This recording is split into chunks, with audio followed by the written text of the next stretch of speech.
Hello అండి, నమస్తే. Welcome to me Silas kitchen. Silas కిచెన్లో ఇవాళ ఏం చేస్తున్నాను తెలుసా? మీరు అబ్బా అంటారు. పెసరపప్పుతోటి దిబ్బ రొట్టె వేస్తున్నాను. అదేంటి మినప రొట్టె తెలుసు, మిగిలిపోయిన ఇడ్లీ పిండితో రొట్టేస్తారు తెలుసు, దోశ పిండితో చేస్తారు, పెసరపప్పుతో చేస్తారా? అవునండి, పెసరపప్పుతోనే చేస్తాను. అది కూడా చాలా ఈజీగా చేసేస్తాను. ఇదిగోండి పెసరపప్పు జస్ట్ ఒక అర్ధ పావు 150 to 200 grams నానబెట్టుకున్నాను ఒక 2 hours ముందు. కడిగి నానబెట్టాను, నీళ్ళు తీసేసి మెత్తగా పిండి చేసుకొని రావాలి. సో ఈలోపు ఏం చేస్తారంటే, నేను జస్ట్ ఒక మనిషికి సరిపడా తీసుకున్నాను, ఒక్క రొట్టెకి సరిపడా ఇంగ్రీడియంట్స్ తీసుకున్నాను. వెజిటబుల్స్ ఎప్పుడు కూడా మన ఇష్టం అండి. వాము ప్లేస్లో వాము ఆకు తీసుకున్నాను, అంతే డిఫరెన్స్. ఈ మధ్యన కొంచెం నాకు వాము ఆకు పిచ్చి పట్టుకుంది. దొడ్లోనేమో వామాకు విపరీతంగా ఉంది, దాన్ని వాము ప్లేస్లో వేస్తుంటే ఎంత టేస్టీగా ఉందో అసలు. నిన్నైతే వాము పచ్చడి చేశాను, నెక్స్ట్ లెవెల్. అంతే, అది చూడకపోతే కనుక చూడండి, చాలా చాలా చాలా బాగుంది వాము ఆకు పచ్చడి. అండ్ మన గట్ హెల్త్కి సూపర్. ఇప్పుడు మనం పెసరపప్పు అని అన్ని కూరగాయలన్నీ కలిపి తింటున్నప్పుడు ఎంతో కొంత డైజెషన్ విషయంలో కొంచెం డిఫరెన్స్ రావచ్చు. దాన్ని అవాయిడ్ చేయడానికి మన పూర్వీకులు పిండి వంటలో వాము కనిపెట్టారు. నేను వాము బదులు వాము ఆకు కనిపెట్టాను. వేయండి.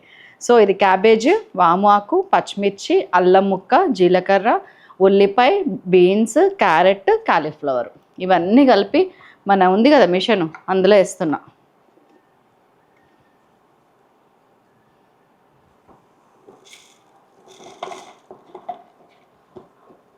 లాస్ట్కి వామాకు కూడా వేసేస్తున్నా. నోకియా చెప్పడం చూసారా? ముందు ఇది పెట్టి ఇవి వేయాలి, ఇది పెట్టకుండా ఇది వేసాను.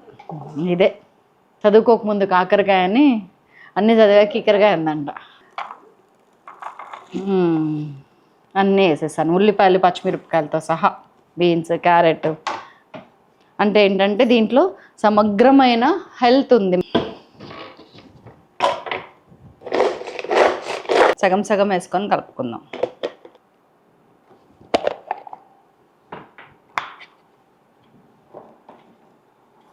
లేదంటే మిక్సీలో ఈ మధ్యన వెజిటబుల్ కట్టర్ జార్ కూడా వస్తుందండి, ప్రీతిలో అట్లా అన్నిట్లో వస్తుంది, చూడండి ఒకసారి. ఇదిగోండి, ఇంత సన్నగా అవ్వాలి. అందులో ఎన్న లావుగా వచ్చినట్టు అనిపిస్తే మళ్ళీ ఇందులో ఒకసారి వేసుకోండి. ఒకసారి చేసిన తప్పు మళ్ళీ చేయకూడదు, కొత్త తప్పు చేయాలి. ఇందులో ఏం పెద్దగా లేవు, ఇవన్నీ ఇది ఓకే. సో మళ్ళీ వేసేస్తున్నాం.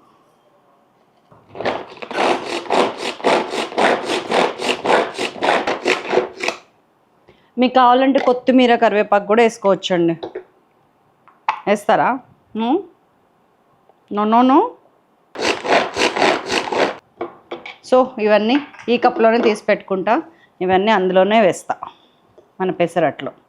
చలో, మనకి పిండి గిండి అన్నీ రెడీగా ఉన్నాయి. ఇదిగోండి, కొంచెం ఒక నేతి బొట్ట వేసుకున్నాను, కొంచెం నాన్ స్టిక్ కడాయిని కొంచెం సీజనింగ్ చేద్దాం, సో దట్ అంటుకోకుండా లేచి వస్తుంది. ఆయిల్ కూడా ఎక్కువ పట్టదు మనకి, నెయ్యి కూడా. పిండిలో కొద్దిగా ఉప్పు వేసుకుంటున్నాను, సరిపడా ఉప్పు వేయండి.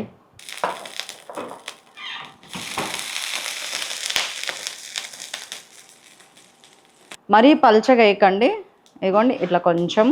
అండ్ మరీ ఎక్కువ అట్టు కూడా తీసుకోకండి. ఈజీగా లేసి రావాలంటే చిన్న చిన్న అట్లు వేసుకోవటమే సేఫ్. సిమ్లో ఉంది మన మిక్స్డ్ వెజిటబుల్స్ అన్నీ. పెసరట్టు కన్నా కూడా బాగుంటుంది, పెసరట్టు కన్నా కూడా హెల్దీ అండి. దీన్ని సేమ్ ప్రొసీజర్ మీరు పెసరట్లో కూడా ఫాలో అవ్వచ్చు. నెయ్యి కానీ నూనె కానీ ఒక్క దగ్గర వేసిన దానికన్నా గంట మీద ఇట్లా వేసుకొని చుట్టూ పెట్టడానికి 1 teaspoon సరిపోతుంది మనకి. ఇట్లా డ్రాప్ డ్రాప్ పడుతుంది. 1 teaspoon ఆయిల్ కూడా నేను వేయలే, నెయ్యి నూనె కలిపి 1 teaspoon ఉంటుంది. అండ్ దీనికి మూత పెట్టేస్తున్నా. జస్ట్ ఒక 1 minute ఉండనివ్వండి. పెసరపిండి ఏంటంటే తొందరగా రంగు వచ్చేస్తుంది, మాడదు. మాడినట్టు టేస్ట్ ఉండదు, కానీ మాడినట్టు కలర్ ఉంటుంది. నేను మీకు చెప్పకుండా ఆల్రెడీ ఒక రొట్టె వేసుకొని తినేస్తున్నా, అందుకనే మీకు పిండి తక్కువ ఉంది. అంటే టైం అయిపోయింది యాక్చువల్లీ, నా నైట్ టైము. అందుకని ఈలోపు మందంగా ఒక రొట్టె వేసుకున్నాం. దీంతో గుంట పొంగనాలు వేసుకోవచ్చు, పెసరట్లు వేసుకోవచ్చు, దిబ్బ రొట్టె వేసుకోవచ్చు, అన్నీ మీ ఓపిక.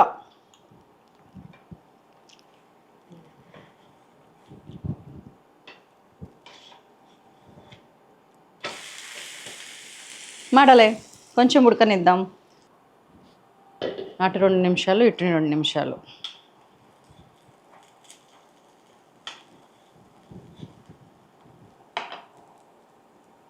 కొంచెం కారం వేసుకుంటా. టేస్ట్ కూడా ఉండాలి కదా. మీ ఇంట్లో ఎవరైనా పిల్లలు ఉంటే కనుక అవాయిడ్ చేయండి. ఇష్టమైన వాళ్ళు ఇందులో ఏ కారపొడైనా వేసుకోవచ్చు, పల్లి కారం, జీడిపప్పు కారం, ఎక్సెట్రా ఎక్సెట్రా. దీన్నే కొంచెం మందం వేస్తే నేను వేసుకున్నట్టు దిబ్బ రొట్టె అయిపోతుంది. నా చూసారు ఎంత మందం ఉందో, ఇంత మందం వేసిన. మీకు మాత్రం పలచగా వేసా. తుష్ తుష్ తొండాట ఆడద్దు. చాలు. దీనిలోకి బెస్ట్ కాంబినేషన్ ఆవకాయ అండి, ఆ తర్వాత అల్లం చట్నీ. యమ్మీ యమ్మీ, టేస్టీ టేస్టీ. చక్కగా ఉడికిపోయింది. ఇట్లా తుంపితే తునిగి వస్తుంది. అదేమో పెసర పునుగులాగా ఉంది, ఇదేమో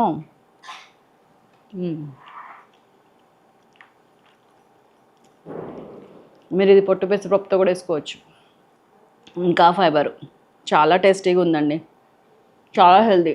పిల్లలకి మీరు మార్నింగ్ బాక్స్లో ఇటు పంపిస్తే మధ్యాహ్నం దాకా కూడా మెత్తగా ఉంటుంది, గట్టిపడదు. ఇన్ని కూరగాయలు కావాలంటే ఇంకెక్కువ వేసుకోవచ్చు, నేను అందులో ఎక్కువ వేసుకున్నా. ఉండనా మరి, నేను చేసుకున్న రెసిపీ. చలో, మరొక అద్భుతమైన ఎపిసోడ్తో మిమ్మల్ని మళ్ళీ కలుస్తాను.